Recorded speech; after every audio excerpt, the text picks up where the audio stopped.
I was impressed with how you were with the numbers. Right out of school, I was involved in a $1 billion acquisition of a retail enterprise here in Canada. Wow, I didn't know that. That kind of threw me into the fire from a financial aspect. Always evolve and always move forward. Revolutionize. Back to the BEREVELutionary podcast. I am your host, Andrew Perry. Today, we have a very special guest, John Dowbiggin. That's it, right? That's correct. Nice. That's correct. So the reason why our guest is so special is because not only are you new with Revel, but your role with Revel is so crucial, I think, to where Revel's going in the next 12 months, next 2 years, next 5 years, next 10.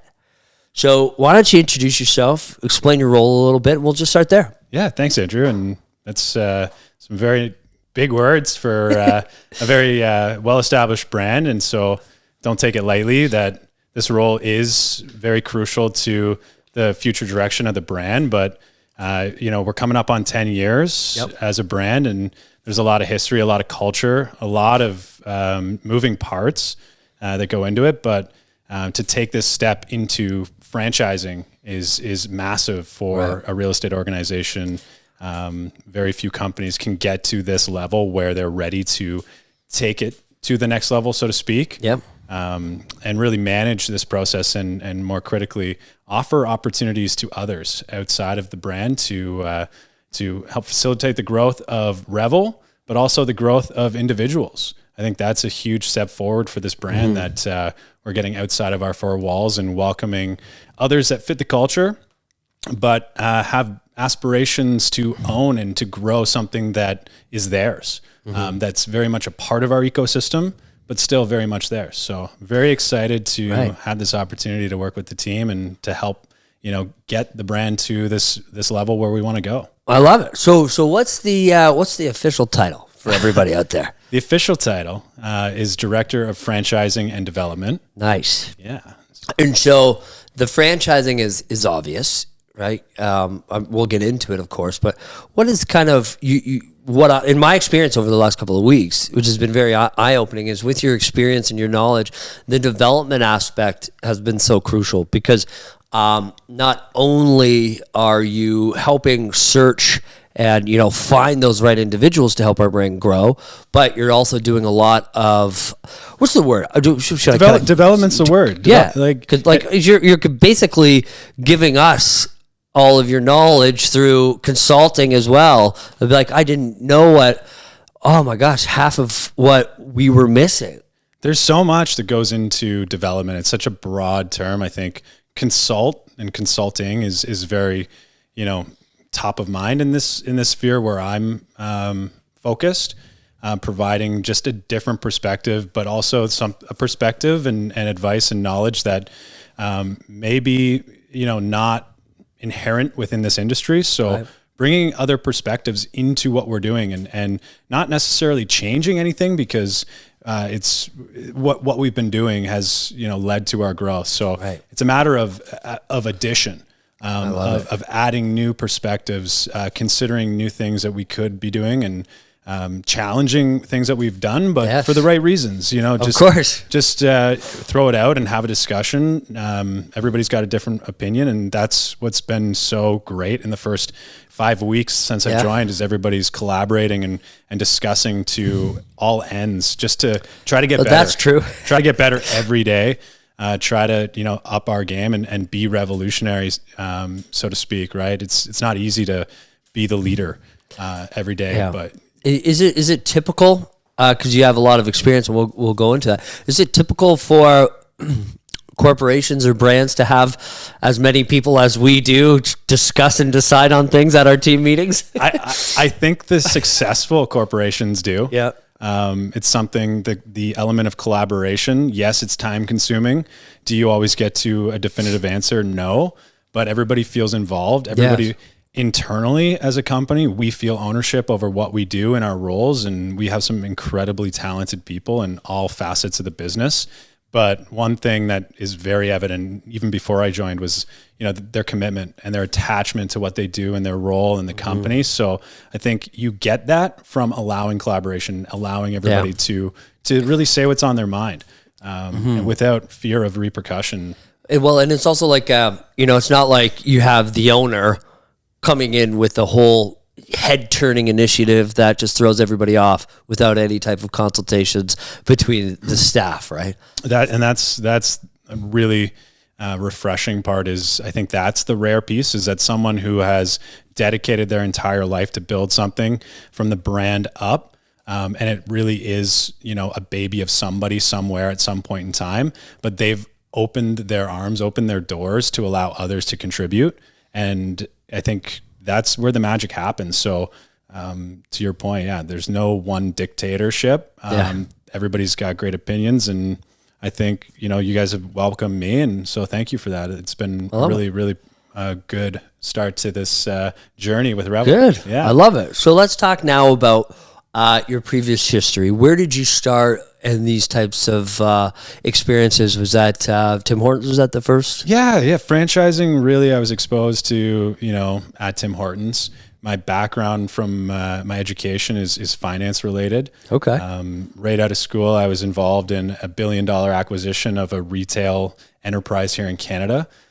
So that kind of, I didn't know that. That kind of threw me into the fire from a financial aspect on all the moving pieces of what an M&A at, two massive publicly traded corporations and how they interact and all the paperwork and process that goes into place to kind of merge these business units together and create synergies. And ultimately, you buy businesses because you feel that you can grow them. Right. That you are better positioned to, champion and steward that organization and capitalize on, what they have, and then combine everything you have to create synergies. So that's where I started. Was exposed to real estate as part of that. We had over 250 retail locations in Canada. So working on the real estate portion of that was most intriguing to me. Working on the people side, we had over 1,500 employees in this retail network. So considering everything that went into that and optimizing how we, managed our people, but how we trained our people, how we developed our people, how we empowered them to, grow the business at a unit level so that it would all roll up into a national level and achieve our goals. So you really do have to get granular to achieve that huge growth target that you set at the beginning of the year, and work regionally, work with each individual leader that you have, and get the most out of each of them so that you're going to get the most out of the entire organization. Right. So now that you're explaining your background, it makes a lot of sense, because when we sat down and we're kind of discussing different models and how they would look, how is it a win-win for not only the brand but also new owners who want to come in and take advantage of the brand, is I was impressed with how you were with the numbers. I didn't expect that. I thought you were coming in helping us with, obviously finding people, contracts, your experiences in past, dealings with how to interact with these types of investors and owners. And I was really impressed with, you were literally breaking down, okay, look, if we have these amount of agents based on these amount of deals, this is how much we should be asking. This is how much it's fair for both parties that could still win. And I was very impressed by that. Hey, thanks. And that's kind of like the base of a good franchising system is the franchisor really takes into consideration, their position in the marketplace, the value that they have to offer, and ultimately the price that people pay to obtain that value. It's got to be realistic. It's got to be fair. It's got to allow for growth on both sides of that relationship. The franchisor has a lot of control in that relationship, but finding a franchisor that really has your best interest in mind is something that prospects and candidates are encouraged to and should take a lot of time to determine if that relationship is mutually beneficial and healthy and forward looking. So that's something that I really looked forward to coming into Revel and helping them kind of craft that and get into the numbers, but also consider the real world implications of what those numbers meant, right? I think a lot of finance people kind of just look at a balance sheet or a profit and loss statement and just kind of, write it off and say, okay, we set our goals for the year. That's great. But there's moving parts behind the numbers. There's people involved, there's process involved, there's systems, and you really have to get down to the granular level in order to achieve those numbers. You can't just put them on paper and expect to achieve them. Well, and also it helps you come up with a justified offering. Because, as something as, as brands and corporations go through in an infancy stage, is we're like, well, how much do we charge? How much do we ask for? How much do we give? And I find that there has been instances in my experience where maybe on a micro level where they just kind of say, you know what, I think X would work because, hey, I'd be happy with that. But then they don't account for, okay, well, where are the expenses going? What is the responsibility between franchisor and franchisee in terms of marketing, and how much does that all cost? So I think breaking it down, you're literally saying, here's on average exactly what you can expect. Here's what we expect, and does it work for you? Yeah, it's a conversation.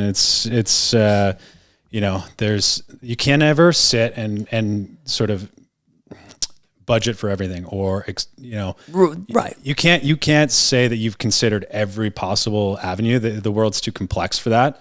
But the more you think about it, you can't be sort of paralyzed by your analysis, as they say. But you have to show that you've put considerable amount of thought and energy into it, and then roll with it. And if it doesn't work, and if there's something you haven't considered that does have a meaningful impact on the outcome, adjust and pivot and be flexible and allow for that collaboration and creativity. I mean, the leaders that we have in our system today, they, on the calls that we have weekly, and just the amount of collaboration there between 21 people and growing. We're learning from them, we're adjusting, we're considering, we're including. That makes us stronger.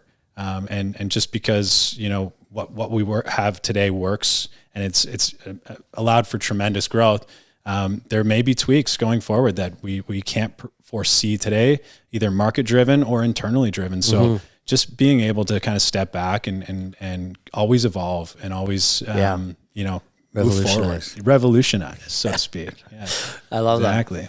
So, okay. Now, without going into too much of our, contracts, of course, because we do have privacy and NDAs and all that. Yeah. So just on the very basic level, what is the difference between a corporation or a corporate office and a franchise office? Yeah, great question. And something that comes up in every discussion, and something we're very forward about, is that a franchise agreement is, and the reason for franchising is really to permit growth outside of our current geography. We've had interest in multiple provinces that will continue to grow as we market towards those opportunities. And, we operate within the confines of RECO here in Ontario. And, the corporate side of it, we've been allowed to have regional management in place to kind of help us, oversee those agents in different markets. But going forward, as we continue to grow even locally in Ontario, we're going to need to kind of abide by more of the process and have, additional broker of records in place. And so with a franchise, you do need a separate broker of record, to manage and oversee the transactions and the due process, especially outside of the province. That's absolutely critical. We don't have an established brokerage in other geographies in Canada. So looking to establish that, we'll need strong local regional leadership. Yeah. So that's the key difference is when a franchise agreement is involved, there's a separate broker of record involved, and that from there, there's multiple paths forward from there, but that's a key one. And then the ownership is a very, it's front and center in this, is that on a corporate level, there's structure in place to be fairly compensated, but on a franchise side, the compensation is very similar, but what it boils down to is that you own the asset. It's yours to control. Owning a business is much different than managing a business. That's right. Owning a business is very long-term thinking. I know as entrepreneurs, we all think that, and we want overnight success in business, especially at owning corporations and owning assets. But the reality is that overnight success in business is rare. And so the true strategic entrepreneur is thinking long term, 10 plus years, and the effort that they put in on a daily basis is going towards building an asset that they can plan around, whether it's passing down within their family, selling within the greater network of the brand that they're associated, or selling outside of their internal network. But they have much more control over the decisions they make, and the support is the same on both sides. We're going to support a franchise just as we support a corporate office. And I think that's what is really key, is you're not alone. If you own something and you want to build something for your future, pick an organization, pick a system that has really good support in place to help you through the times ahead. It's not always up, it's not always down, but the support will get you through both and keep you going. Right. So we're not just saying, okay, invest in the brand, here you go. That's right. Right. Yeah. It's more of, these support systems that you're speaking of. So give us a couple of really good examples of, how a new owner can, because one thing before we get into that I love about Revel and the way we collaborate is that you could be a 10-year veteran, a 3-year veteran. You could do 20 deals, 100 deals. You could be an investor for 40, 50 years. We have something for everyone, and we make it easy for those people who are, like in my position, who started out after only 3 years and being able to, help run one of our offices. Right. Right. So what I love about that is that we completely packaged basically everything you need to get you off the ground. Yeah. The legwork's done. Yeah, it is done, and the hard work is done. I mean, look at, the story of Revel, starting at ground zero, one agent, a new fresh brand. No one's ever heard of it. It's got a story behind it, but, there's a number of barriers that, someone starting a brokerage today as an independent has to overcome. And absolutely. And it's hard to say if it's more barriers today than it was 10 years ago, but there are a number of barriers in both situations. Right. So absolutely. We've encountered them. We've overcome them. We continue to overcome any barriers that are thrown in our way, and really that allows for somebody stepping into a Revel franchise to have that experience from day one and have that knowledge and resource behind them that they shouldn't have to encounter those barriers. And if the barriers are still there because of process involving external agencies, then we have the expertise to, manage those, right? We know how long it takes. We know the paperwork. We know how to get through them. And it's just one less thing that they have to really worry about. Because in this business, the number one and the most important thing that they should be focused on is attracting and developing real estate agents, is leveraging their network and influence to build that business. Mm-hmm. So if we can part of it, that's what this business is based upon. And if we can take away some of that administrative and operational effort on a daily basis, on a yearly basis, then, they're in a better position in their marketplace. And so not to cheapen everything, but you could almost say it's like a brokerage in a box. Yeah. Right. That's a perfect way to describe it, Andrew. And so, just don't tell Ryan and Nikki I said that. Anyways, so what about the actual systems that we provide? What are, if you would have to say, top 3 value add points would be that any new investor or ownership can really start taking advantage of right away? Yeah, I think a big one is, the way that we approach the financial model. That's a big one, is, it lessens the burden on cash flow. Yep. We really do consider, that this is, real estate's a seasonal industry. Most are. So how can we facilitate, the development of their business over the years and make sure that they're in a strong financial position and strengthen their financial position? That's a big one. The other systems are, what a modern real estate agent requires in their business, right. And really, so like tech, marketing. Yeah, tech and marketing. I mean, it's not a differentiator. Everyone's got tech and marketing out there, but it's a matter of all the process that goes into it, right? Setting up the tech, setting up the systems, all that goes into making that tech function and be functional for the agents. Yep. they're leaning into us and our 10 years of experience in the real estate market, guiding, directing, tweaking how agents use it, tapping into that knowledge and resource and having it from day one.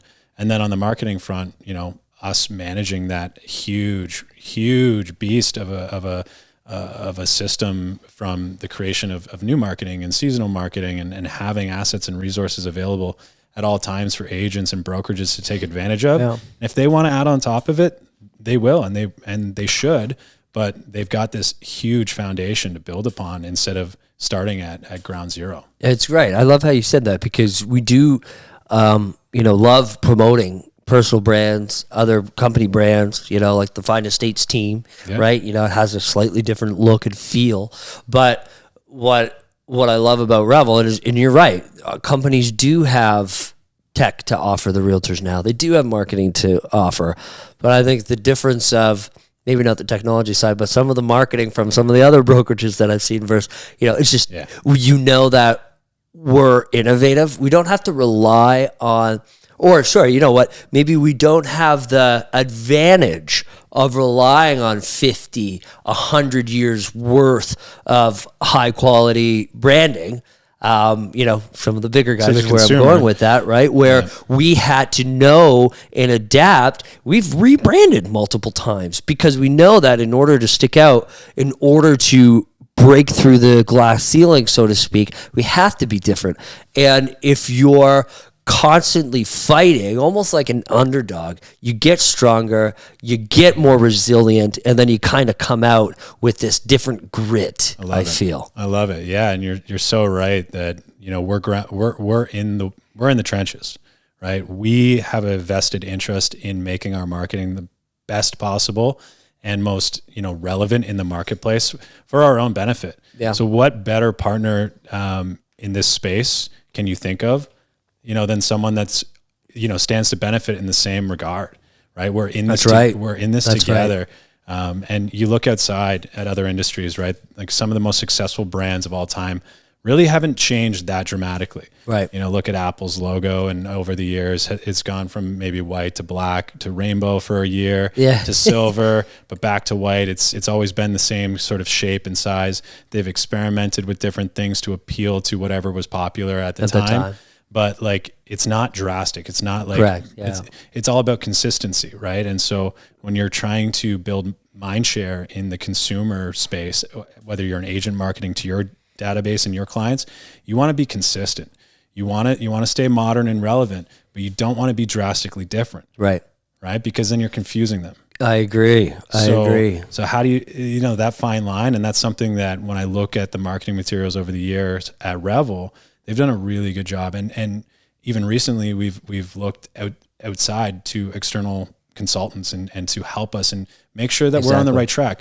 And that just goes back to speak to our ability to collaborate and our openness to accept other people's opinions, whether we use them or not. It's collecting that insight, that feedback, and sort of making decisions from there. Right. I agree. And what I'm a firm believer in who, not how. Yeah. So it's who can help us grow, who can help us get to where we need to go. Is it internally? Is it externally? And it's not necessarily, you don't just go around and say, how can I do this? How can we do this? It's who can help us get there. And that's why I love the fact that Revel is that collaborative space. Now, let's kind of move more back into franchising again. And how does, what makes, maybe from a branding standpoint from our company, what makes a good market, well worth investing in? What makes a market worth investing in? Yeah. I think that there's opportunity everywhere. In every market, there's opportunity. So just because you look at the statistics and say this brand or this company owns X amount of market share, I mean, it's not theirs forever. Yeah. Right? Like you have to fight for everything that you want. And that's sort of like you mentioned it, that underdog mentality is that we want to continuously improve and we want to get better and provide better. And that's just in our spirit that we can do better. And that clients, customers, agents, brokers, owners, everybody deserves better. And so, that's in our DNA to take that we want to do better and provide it to others and make it available to them. So, you want to invest in a market, you have to have that spirit. Like if you don't have that spirit to go out and steal market share away, then like, what are you doing? Right.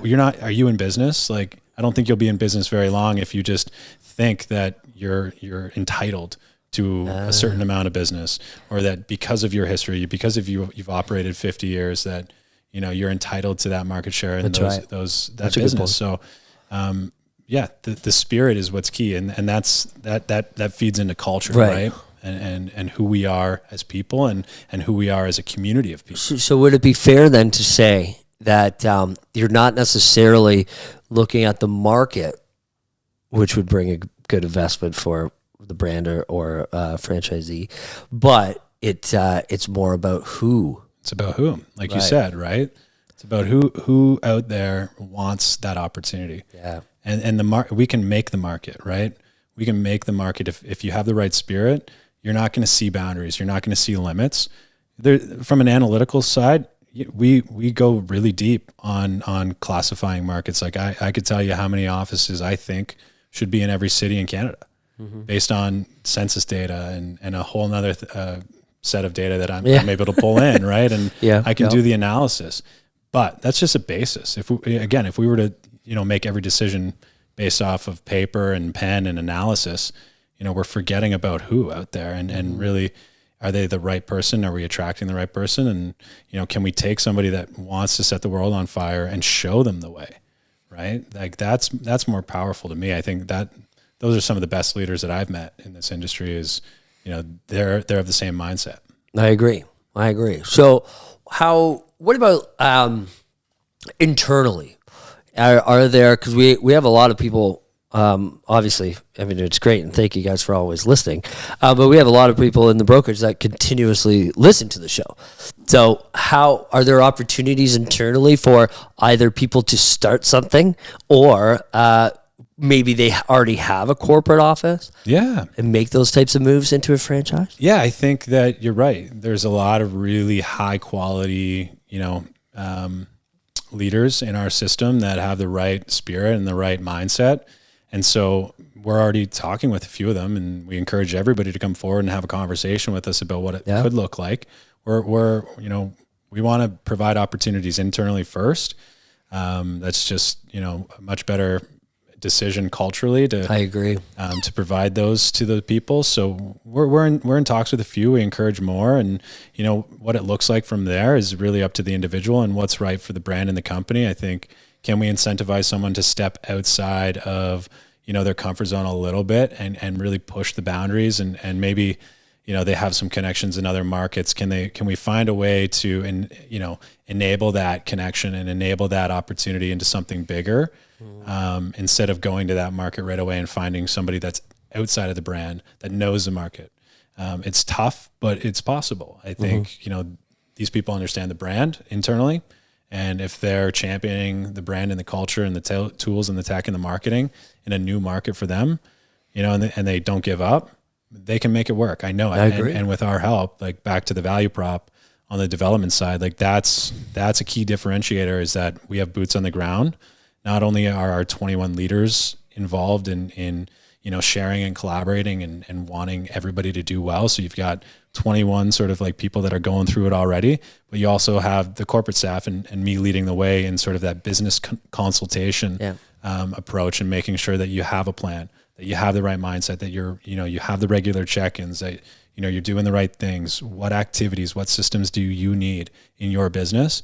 And so that's the development side of the value prop is, you really do have this sort of business coach helping you from, all the way before you commit, all the way through.